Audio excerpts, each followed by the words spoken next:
नमस्कार। स्वागत है आप सभी का आपके अपने परिवार और संस्कृत प्रभावी मित्रों। उत्तर प्रदेश शिक्षक पात्रता परीक्षा नवंबर महीने में होगी। उसी का टारगेट बना करके आप सभी को मैं यह बताना चाहता हूं कि संस्कृत प्रभाव परिवार की तरफ से प्रत्येक दिन 30 प्रश्न आप सबके बीच में रखे जाएंगे। जो भी साथी इन सभी वीडियोज़ को देख लेगा 100% उसको वही प्रश्न उसकी परीक्षा में भी देखने के लिए मिलेंगे। तो इसकी पूर्णतः गारंटी मैं लेता हूँ, यह पूर्णतः निःशुल्क है। आपको 30 प्रश्न प्रत्येक दिन दिए जाएंगे और उन सभी प्रश्नों को अच्छी तरीके से आप अगर देख लेते हैं तो निश्चित रूप से यहीं से सारे के सारे सवाल आपके बीच में आएंगे। यानी 30 प्रश्न की मैं गारंटी लेता हूँ उत्तर प्रदेश शिक्षक पात्रता परीक्षा और प्लस 10 प्रश्न 10 नंबर के जो आपके सुपर टेट में 10 नंबर आते हैं उसके लिए। तो इस वीडियो को प्रारंभ से लेकर के अंतिम तक देखिएगा। जो प्रश्न आपके बीच में रखे जाएंगे केवल उन्हीं प्रश्नों पर ध्यान देना है। वैसे हमारे पास इसमें 125 प्रश्न हैं, लेकिन हम आपको टेट के लेवल पे आपको लेकर चल रहे हैं क्योंकि विगत 10 वर्ष का अनुभव है और 69,000 68,000 भर्ती में रिकॉर्ड तोड़ संस्कृत में न पढ़ने वाले संस्कृत विषय के जितने भी प्रतियोगी शिक्षक रहे हैं अभी चयनित हो चुके हैं। यानी टेट में 30 में कम से कम 26, 27, 28, 29 तक प्रतियोगी शिक्षकों ने टेट में विगत जो पिछली परीक्षाएं हुई हैं टेट में 29, 27, 28, 26, 25, 24 यही रेंज रहा है।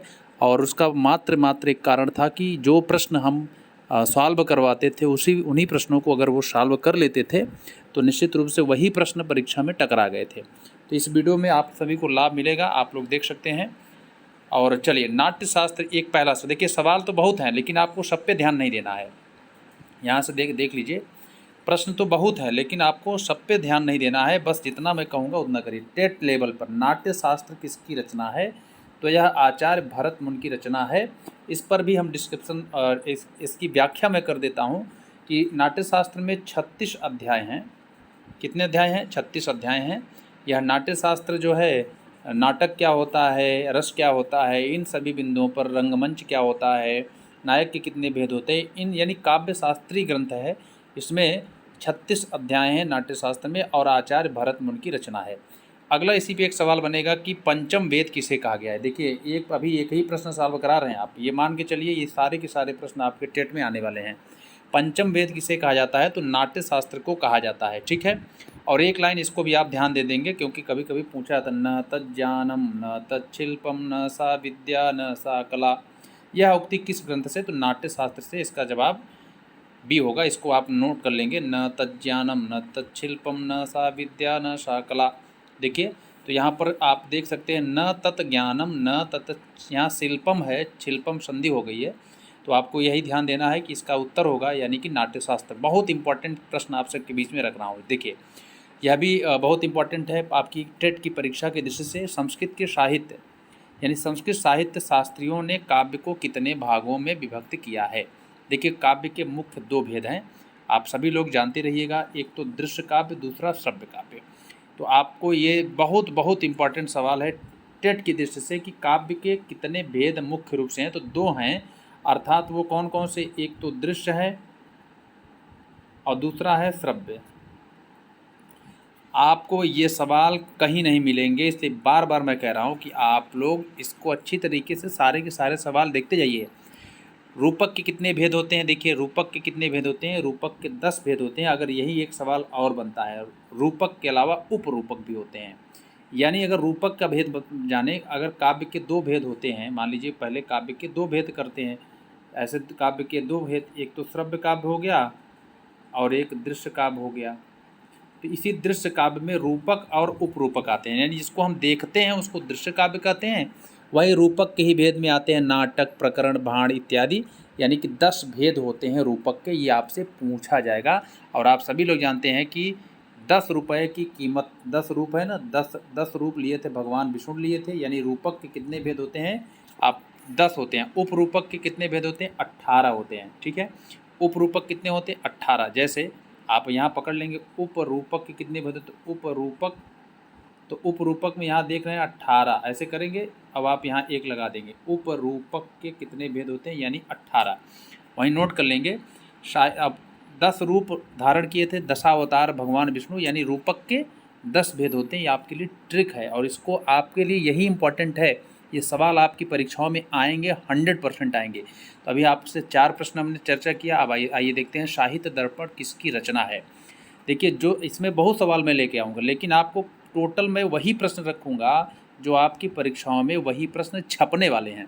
तो आपको निश्चित रूप से, आप चाहे संस्कृत विषय लिए हों अथवा न लिए हों, आपके लिए ये सारे के सारे प्रश्न जो है आपकी परीक्षाओं में छपने वाले हैं। ये बिल्कुल मैं 100% गारंटी ले लूँगा कि सारे के सारे सवाल इसमें से कोई न कोई प्रश्न आपके उसमें टकराएगा। यानी 30 प्रश्न विगत ये परीक्षा के पहले तक रोज़ जो है एक टेस्ट सीरीज चलेगी। यानी कि प्रश्नों का आप लोग जवाब भी देते रहिए। कमेंट बॉक्स में अगर आपको आ रहा है, जिन प्रश्नों को हम रखेंगे आपके सामने, जिन प्रश्नों को हम पढ़ेंगे यहाँ से, वैसे तो बहुत सारे प्रश्न आपको स्क्रीन पर दिखाई देंगे, लेकिन उन्हीं प्रश्नों का आपको जवाब कमेंट बॉक्स में भी देना है और अपना मूल्यांकन करते रहिए। साहित्य दर्पण किसकी रचना, देखिए ये बहुत इंपॉर्टेंट प्रश्न है। साहित्य दर्पण आचार्य विश्वनाथ की है।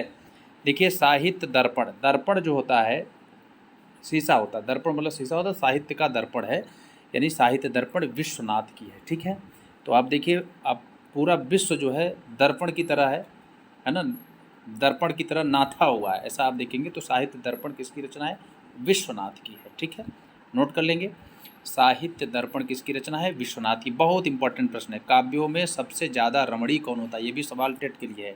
देखिए, काव्य के मुख्य रूप से 2 भेद होते हैं, सब आपको बताया गया है। एक तो दृश्य काव्य, एक दृश्य काव्य और दूसरा श्रव्य काव्य। ठीक है, अब इसी दृश्य में रूपक और उपरूपक के भेद होते हैं, और रूपक में ही 10 भेद होते हैं, जिसमें नाटक, प्रकरण, भाण, ये सारे भेद आते हैं। ठीक है, तो नाटक और प्रकरण के 2 तगड़े उदाहरण हैं जो पूछे जाते हैं। नाटक का कोई एक उदाहरण होता है, जैसे अभिज्ञान शाकुंतलम हो गया, उत्तर रामचरितम हो गया। और प्रकरण का जो उपरूपक के भेद में ही जो प्रकरण ग्रंथ आता है वह आता है मृक्ष कटिकम। बहुत इंपॉर्टेंट है, ये सवाल बनता है मृक्ष कटिकम। ठीक है, तो मृक्ष कटिकम प्रकरण ग्रंथ का उदाहरण है। तो काव्यों में सबसे ज़्यादा रमणीय जो होता है वो नाटक होता है, और यह नाटक किसका भेद है, यानी रूपक का भेद है, रूपक। ठीक, और रूपक किसका भेद है, यानी कि दृश्य काव्य का भेद है।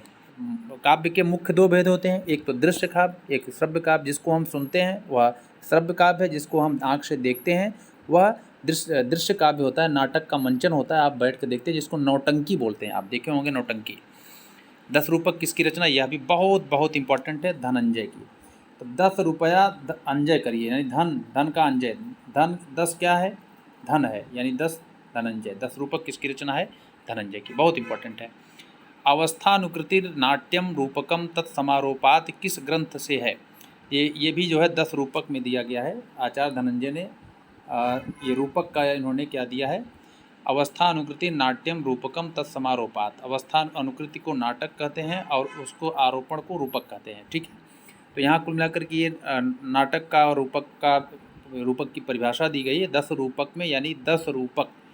ये आचार्य धनंजय जो है 10 रूपककार हैं, यानी 10 रूपक एक ग्रंथ है, काव्य शास्त्रीय ग्रंथ है, जिसमें काव्य के लक्षण इत्यादि बताए गए हैं कि नाटक के लक्षण क्या होता है, रूपक का लक्षण क्या होता है, रूपक कितने होते हैं, उपरूपक कितने होते हैं, नायक कितने होते हैं, नायिकाएँ कितनी होती हैं, रस कितने होते हैं।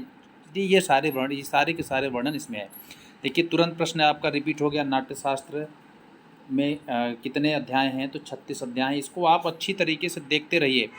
पंचम वेद किसे कहा गया था, अभी आपसे चर्चा हुई, तो नाट्यशास्त्र को कहा गया। बहुत इंपॉर्टेंट है, नाट्यशास्त्र को पंचम वेद कहा है, यानी 5वां वेद। वेदों की संख्या 4 होती है, ऋग्वेद, यजुर्वेद, सामवेद और अथर्ववेद। और इसमें बाद में कहा गया कि पंचम वेद किसे कहा जाता है, नाट्यशास्त्र को। यद्यप महाभारत को भी कहा जाता है, लेकिन भरत मुनि ने सीधे सीधे अपने कारिका में लिख दिया है कि पंचम वेद नाट्यशास्त्र। ठीक है, अब यह आपको ये वाला सवाल नहीं देखना है, आपको कहाँ से देखना है, देखिए, नाटकों की उत्पत्ति, तो आप इसको भी नहीं पढ़ेंगे, काम चल जाएगा। हम आपको जितने भी प्रश्न रख रहे हैं उसी को आपको हल करना है, देखिएगा। और नाटकों में मुख्य रूप से कितने तत्वों की आवश्यकता होती है, तो यहाँ पर देख लीजिए। नाटक में ये सवाल आपके लिए नहीं है। चलिए यहाँ से देखते हैं।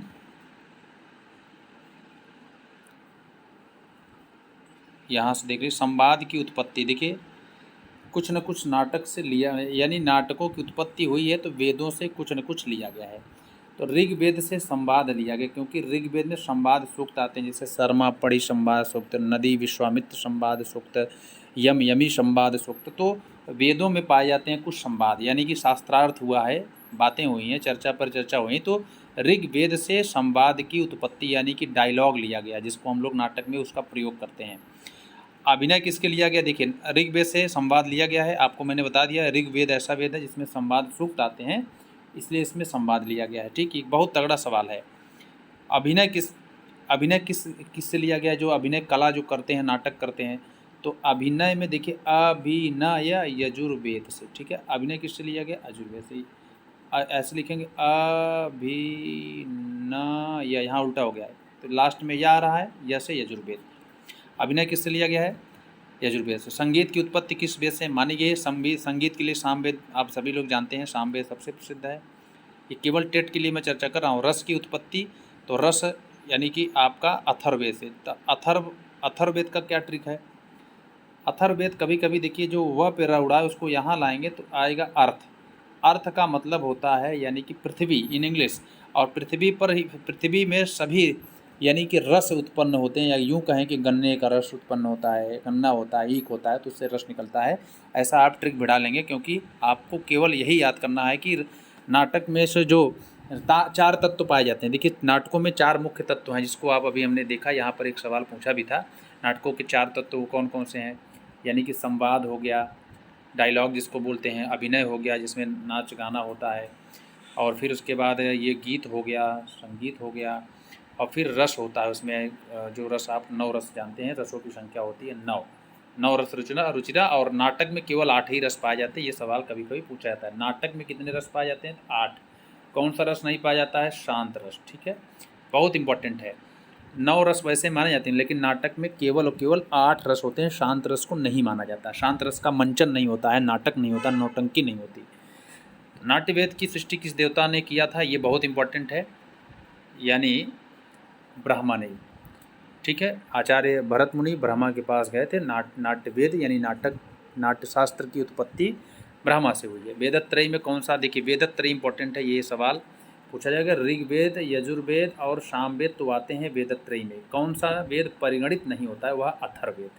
3 वेद को कहा जाता है वेदत्रयी, यानी ऋग्वेद को, यजुर्वेद को और सामवेद को। यही इनका क्रम भी है। पहला ऋग्वेद होता है, दूसरा यजुर्वेद, तीसरा सामवेद, चौथा अथर्ववेद। अब 21वां प्रश्न देखिए, नाटक के लिए संस्कृत में पारिभाषिक शब्द क्या है? तो नाटक के लिए रूपक कहा गया है। ठीक है, नाटक को ही रूपक कहा जाता है। यही नाटक यानी उपरूपक का भेद होता है, और रूपक का भेद होता है। ये रूपक की संख्या होती है 10। ठीक है, रूपकों की संख्या होती है 10, और इसी रूपक का भेद होता है नाटक। ठीक है, और अब इसमें से बहुत सारा सवाल बनते हैं। ये सवाल आपसे नहीं पूछे जाएंगे, क्योंकि ये टीजीटी और पीजीटी लेवल का प्रश्न है। हम आपको उतना ही बताएंगे जितने सवाल आपसे पूछे जाएंगे। ठीक है, उन्हीं प्रश्नों पर सवाल जवाब होगा। चलिए, बहुत इंपॉर्टेंट है। जाम्बवती जय नामक नाटक किसने लिखा है? देखिए, जाम्बवती जय, और इसी का नाम है पाताल विजय। पाताल विजय, इसमें भगवान कृष्ण जो है विजय, पाणिनि, पाताल पा से पाताल विजय, पा से जाम्बवती जय, यही जाम्बवती जय यानी कि पाणिनि, आचार्य पाणिनि की रचना है। यह एक नाटक है, जाम्बवती जय अथवा पाताल विजय। और आपको यह भी बता दें कि जाम्बवती जय अथवा पाताल विजय नामक नाटक किसने लिखा है? ठीक है, तो पाणिनि लिखा है। और एक बात और नोट कर लीजिए, पाणिनि की एक प्रसिद्ध रचना है, वह है अष्टाध्यायी। बहुत अच्छा सवाल बन सकता है टेट में कि अष्टाध्यायी के रचनाकार कौन है, क्योंकि आप जैसे लोगों के लिए यही सवाल पूछे जाएंगे। बहुत ज़्यादा हाईफाई सवाल नहीं पूछे जाएंगे। विगत 2000 यानी कि जो आपकी एक भर्ती कंप्लीट हुई है 68,000 69,000, उसमें हमारे तमाम ऐसे छात्र जो है पढ़े हुए हैं, जिनका 28 29 27 प्रश्न प्राप्त हुए थे टेट में। तो कहीं न कहीं से उनको सिलेक्टेड मैटर ही दिया गया था और क्लास कक्षाओं को लिया था। अगर आप इतना भी सॉल्व कर लेंगे तो 100% आपको इसका लाभ मिलेगा। चलिए, महर्षि पाणिनि का समय पूछा जाता है, इसको नोट कर लीजिए। ये 450 होता है, लेकिन इसमें है नहीं, इसलिए 500 ईसा पूर्व आप लगा सकते हैं महर्षि पाणिनि का समय। वैसे इनका समय आता है, अगर 450 से 550 ईसा पूर्व दिया रहेगा तो इसी बीच के हैं। 550 से 450 ईसा पूर्व, ठीक है। अगर 500 से 450 ईसा पूर्व दिया रहेगा तो इनका यही समय है, या 450 ईसा पूर्व इनका समय है, ठीक है। तो चलिए आगे देखिएगा, और यहाँ से देखिएगा, ये आपके सवाल नहीं है। महर्षि पतंजलि का समय देख लीजिए, तो आपको मैं बता दे रहा हूँ कि इनका 150, यहाँ देखिए ये नहीं है, ईस्वी नहीं, ईसा पूर्व मानेंगे, यानी कि 150 ईसा पूर्व। देखिए तीन वैयाकरण हैं, कौन कौन से हैं नोट कर लीजिए आप, इनसे सवाल बनता है टेट में। एक तो पाणिनि है, दूसरा है कात्यायन, और तीसरा है पतंजलि। इसी क्रम में लिखिएगा, पतंजलि। इन्हीं को त्रिमुनि कहा जाता है। क्या कहा जाता है? त्रिमुनि, ठीक। और इनका समय है, पाणिनि का 450, इनका 350 और पतंजलि का 150। क्या? ईसा पूर्व। 450, 350, 150 क्रम से लिख लेंगे, पाणिनि, कात्यायन, पतंजलि। तो देखिए दो पकार के बीच में दो, देखिए पहले पा लिखिएगा, आ की मात्रा लगा हुआ, दो पकार के बीच में एक ककार आ गया है, क से स्टार्ट होने वाला। इसी क्रम में जब तीनों को लिख लेंगे तो आपका 450, 350, 150 ईसा पूर्व सेट हो जाएगा। और इन्हीं तीनों को त्रिमुनि कहा जाता है, त्रिमुनि है ये, ठीक है। आइए देखिए, नाट्यशास्त्र में कुल कितने अध्याय, ये रिपीट हुआ है, आप समझ लीजिए, ये 36 अध्याय हैं। भरत मुनि का समय माना गया है तो 200 ईसा पूर्व, ये इनका जवाब देंगे। वात्स्यायन के ग्रंथ का नाम लिखा हुआ है, तो वात्स्यायन का ग्रंथ का नाम है कामशास्त्र। ध्यान से नोट कर लीजिए, सवाल यद्यप पूछा नहीं जाएगा। सबसे प्राचीन नाटककार का नाम पूछा जाएगा, भास, और इन्होंने 13 नाटक लिखा, बहुत इंपॉर्टेंट है। सबसे प्राचीन नाटककार कौन हुए? भास हुए, फिर उसके बाद शूद्रक हुए, ठीक है। चलिए, ये बहुत इंपॉर्टेंट है, ये सवाल आपसे पूछे जाएंगे, 100% पूछे जाएंगे। आपके सामने जो भी रखा गया है एकदम इंपॉर्टेंट रखा गया है। आइए, क्रम पूछा जाता है, कौन सबसे पहले नाटककार कौन किससे हुआ है, ठीक है।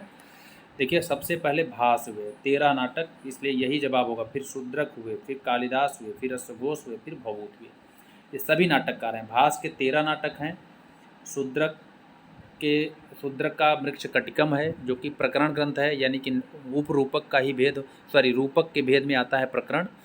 कालिदास भी नाटक लिखे हैं, अभिज्ञान शाकुंतलम लिखे हैं, विक्रमोर्वशीयम, मालविकाग्निमित्रम, अश्वघोष भी लिखे हैं, और भवभूत ने उत्तर रामचरितम लिखा है। यानी ये नाटककार का क्रम है। अगर आपसे पूछा जाए तो भास स से शूद्रक, क से कालिदास, स में आ है अश्वघोष, फिर भवभूत। आप देख लीजिए, भास सबसे प्राचीन नाटककार, भास में स आ रहा है तो शूद्रक, और शूद्रक में क आ रहा है तो कालिदास, और स में आ है तो अश्वघोष, और फिर उसके बाद भवभूत। याद कर लीजिए, एकदम इम्पॉर्टेंट है, यही क्रम होगा, यानी इसका विकल्प बी सही होगा, ठीक है।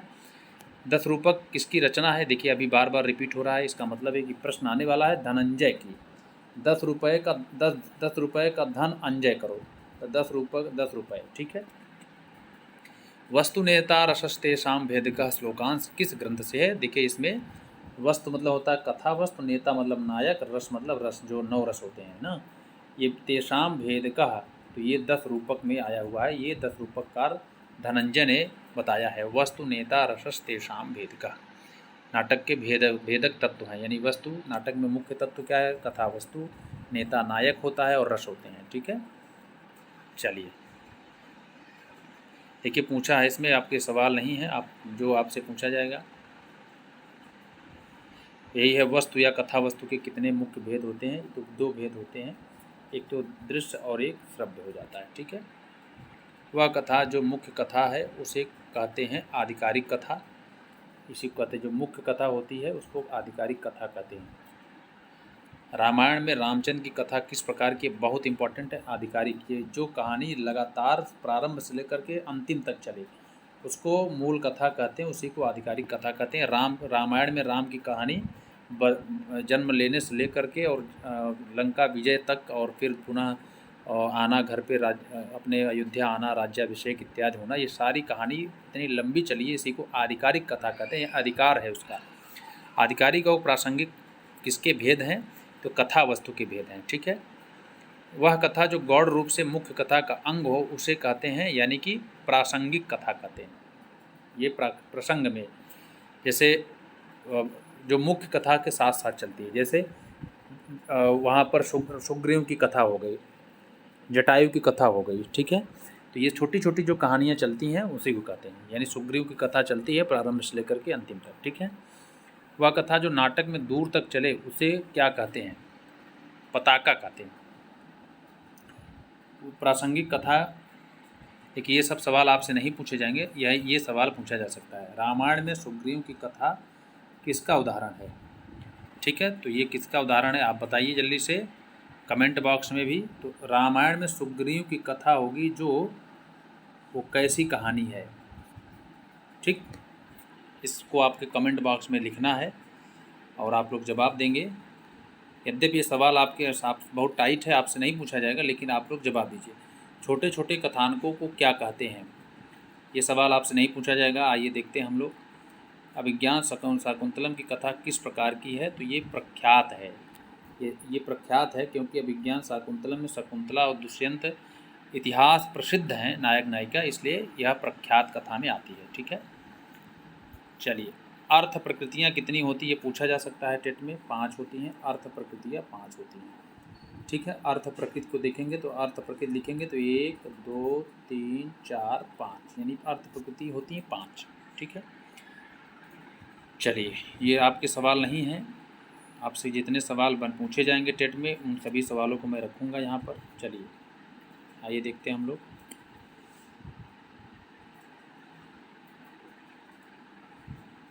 चलिए,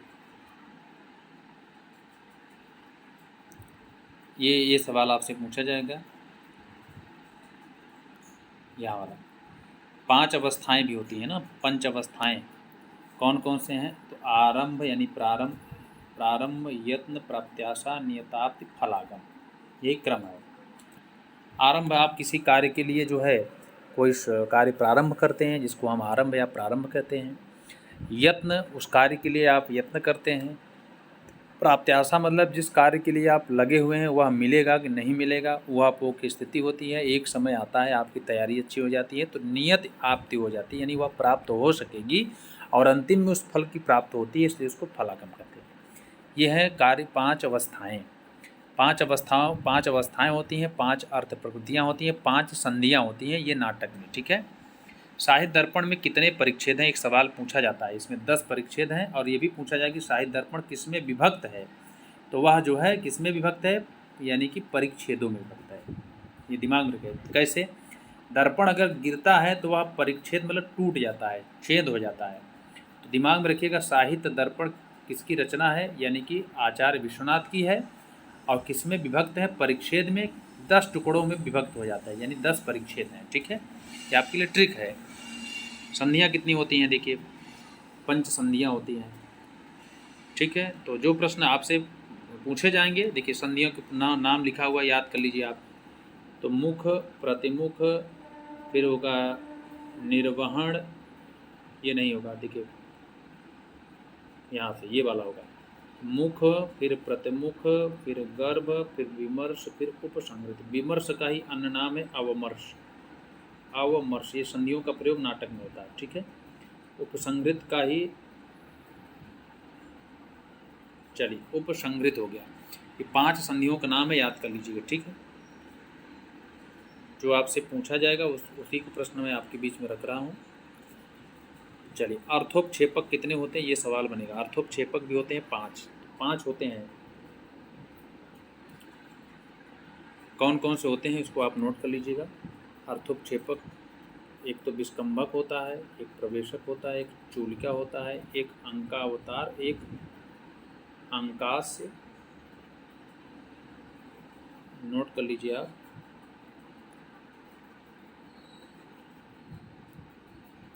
एक अंकास्य होता है और एक होता है अंकावतार, नोट कर लीजिए। 5 हो गए। यहाँ से देखिए, विस्कंभक, प्रवेशक, चूलिका 3 और एक आपका जो है हो जाता है यानी कि अंकास्य, अंकावतार। अर्थोपक्षेपक नहीं है यानी बीज नहीं है, ठीक है।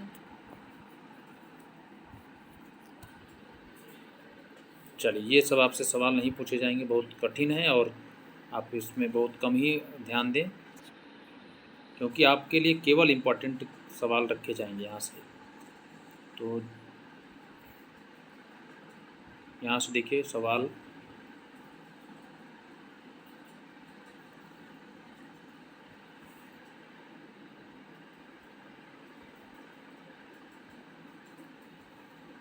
चलिए एक सवाल ये आप ध्यान से दें, हाथ की ओट करके दो पात्रों का वार्तालाप क्या कहलाता है? तो इसको बोलते हैं जनांतिक। बहुत इंपॉर्टेंट है, इसको जनांतिक कहते हैं। 3 अंगुलियों का त्रिपताकाकार करके जो बात करे। आइए ये सवाल आपसे पूछा जाएगा कि कालिदास की पत्नी का नाम तो विद्योत्मा है, और कालिदास की पत्नी का नाम विद्योत्मा है, तो विद्योत्मा के पिता का नाम है शारदानंद। शारदानंद, ये सवाल आपसे पूछा जाएगा। तो पत्नी का नाम पूछा जाएगा कालिदास की, तो विद्योत्मा, विद्या में जो उत्तमा हो उसी को कहते हैं। ठीक है, ये सवाल अनावृतम द्वारम देह वाक्य किसने कहा है? तो ये कहा है कालिदास ने। जब कालिदास अपनी पत्नी के यहाँ गए थे तो कहें प्लीज ओपन द डोर, यानी अनावृतम कपाटम, यहाँ पप्पा होगा, कपाटम द्वारम दे। ठीक है, थोड़ा मिसप्रिंट है, आप समझ लेंगे। कपाटम होगा, तक जगह पर ट होगा, द्वारम दे। ठीक, ये सवाल आपसे पूछे जाएंगे। अगला देखिए, अस्ति कश्चित वाग विशेषा, यह किसका है? तो विद्योत्मा ने बोली, अंदर से बोली थी। तो अस्ति कश्चित वाग विशेषा, यानी कि यह किसकी बात है या किसकी आवाज़ है, ऐसा अंदर से बोलती है विद्योत्मा। ये सवाल आपके लिए बहुत बहुत इम्पॉर्टेंट हैं। अस्ति पद से किस ग्रंथ की रचना किया था? यानी एक 3 पद बोली थी विद्योत्मा। कौन कौन सी? एक तो बोली थी अस्ति, दूसरा कश्चित, तीसरा वाग। इन तीनों शब्दों से 3 रचनाएं रचे थे कालिदास, जितने विद्वान थे 3 रचना को रचा था। तो अस्ति से कुमार संभवम को रचा था, अस्ति से कुमार संभवम, नोट कर लीजिए। कश्चित से मेघदूतम, वाग से रघुवंशम। क्योंकि इन ग्रंथों की बात करें तो ग्रंथों में ये मंगलाचरण के रूप में एक एक शब्द से स्टार्ट होने वाला श्लोक आता है। मेघदूतम कश्चित पद से स्टार्ट है, कश्चित कांता विरह गुणुड़ा स्वाधिकारात् प्रमत्ता, और रघुवंशम स्टार्ट है वाग शब्द से, वाग अर्था विव संपृक्तौ वागर्थ प्रतिपत्तये जगतः पितरौ वंदे पार्वती परमेश्वरौ। और अस्ति पद से कुमार संभवम स्टार्ट, अस्ति उत्तरस्याम दिश देवतात्मा, ये उपजात छंद में एक श्लोक प्रारंभ होता है। कुमार संभवम एक महाकाव्य है, रघुवंश महाकाव्य भी महाकाव्य है, मेघदूतम खंड काव्य है अथवा दूत काव्य है, और अभिज्ञान शाकुंतलम भी कालिदास की रचना है जो कि नाटक है।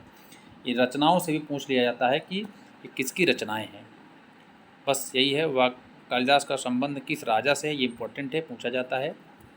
यानी विक्रमादित्य से भी था, कुमार दास से भी था। लेकिन आपको अगर आपसे पूछा जाए कि कालिदास किसके दरबारी कवि थे और किसके 9 रत्नों में से एक रत्न थे, तो विक्रमादित्य के, ये दिमाग में रखना आप लोग, थे। कुमार दास के भी यहाँ संबंध बताया जाता है, लेकिन मुख्य रूप से विक्रमादित्य के यहाँ रहते थे, दरबारी कवि के रूप में विक्रमादित्य के यहाँ रहते थे। बस, कुमार दास कहाँ का राजा था? लंका का। ये आपका सवाल नहीं है, लेकिन हम बता दे रहे हैं। कालिदास की मृत्यु किससे हुई थी? तो वेश्या ने मारा था। वेश्या मतलब गणिका, रूप जीवा। ठीक है, कालिदास किस देवी के उपासक थे? तो आप समझ लीजिए काली के उपासक थे। विक्रम संवत के संस्थापक विक्रमादित्य हैं, ये पूछा जा सकता है। ठीक है, चलिए, कालिदास की प्रामाणिक और अप्रामाणिक रचनाएं हैं। देखिए, पूछा जा सकता है। प्रामाणिक मतलब जो मूल रूप से मिलती हैं वो 7 रचनाएं हैं, अप्रामाणिक 41 हैं। तो नोट कर लीजिए, प्रामाणिक 7 रचनाएं हैं, और अभी हम आपको दिखा देंगे। राजा भोज का आश्रित कवि तो परिमल कालिदास था, ये वाला कालिदास नहीं, परिमल कालिदास। जामवती जय किसकी रचना है? तो पाणी की। आप सभी लोगों ने अभी देखा था पाणिनि की। शायद दर्पण में कितने परिच्छेद हैं, आप लोगों ने देखा था, 10 परिच्छेद हैं। दर्पण टूटता है तो छेद हो जाता है, और कितने छेद? 10 छेद। ये आपके लिए इम्पोर्टेंट है। 10 रूपक, ये सब आपका सवाल नहीं है। कालिदास का जन्म कहाँ हुआ था? बहुत इंपॉर्टेंट है, यानी उज्जैनी में हुआ था। बहुत इंपॉर्टेंट सवाल है, परीक्षा की दृष्टि से आप नोट कर लीजिए। ये सवाल अगर आप यहाँ से देख लेंगे तो 100% आपको लाभ मिलेगा। कालिदास महाकाव्य ग्रंथ है, कालिदास के महाकाव्य ग्रंथ कितने हैं? तो 2 हैं। कौन कौन से हैं? एक तो रघुवंश महाकाव्य है, दूसरा कुमार संभवम है। कालिदास के नाट्य ग्रंथ कितने हैं? तो 3 हैं। कौन कौन से? एक तो अभिज्ञान शाकुंतलम, दूसरा विक्रमोर्वशीयम, तीसरा जो है मालविकाग्निमित्रम, जिसमें अभिज्ञान शाकुंतलम विश्व प्रसिद्ध रचना है जो कि नाटक है और कालिदास की रचना है। कालिदास किसके भक्त थे? बहुत इंपॉर्टेंट है, शिव के भक्त थे, यानी शैव थे। कालिदास जन्मना क्या थे? ब्राह्मण थे। ये सवाल आपसे पूछा जा सकता है, ठीक है। सवाल आपके पास बहुत अच्छे अच्छे रखे गए हैं। आज के लिए इतना ही है, हम लोग मिलेंगे फिर दूसरे वीडियो में। इस वीडियो को आप लोग लाइक करें, शेयर करें और चैनल को सब्सक्राइब कर लेंगे, तभी आपको वीडियोज़ प्राप्त होते रहेंगे। जहाँ भी जुड़े हैं आप, चाहे वो टेलीग्राम में जुड़े हों, फेसबुक में जुड़े हों, व्हाट्सएप पे जुड़े हों, आप लोग इस वीडियो को ज़रूर शेयर करें, क्योंकि दूसरों की मदद करने से ही आपकी मदद होगी। ईश्वर यानी प्रकृति आपकी मदद करेगी। तो कर भला तो हो भला। वीडियो को शेयर करें, लाइक करें। फिर हम लोग मिलेंगे। प्रत्येक दिन 30 क्वेश्चन आपके सामने रखे जाएंगे, एकदम महत्वपूर्ण प्रश्न रखे जाएंगे। आप अगर एक एक प्रश्नों को अच्छी तरीके से नोट करते जाएंगे, ध्यानपूर्वक देखते जाएंगे, आपको किसी भी पुस्तक के पढ़ने की आवश्यकता नहीं है। सारे के सारे प्रश्न इसी वीडियो से आपके मिलने वाले हैं। तो आज के लिए इतना ही, धन्यवाद।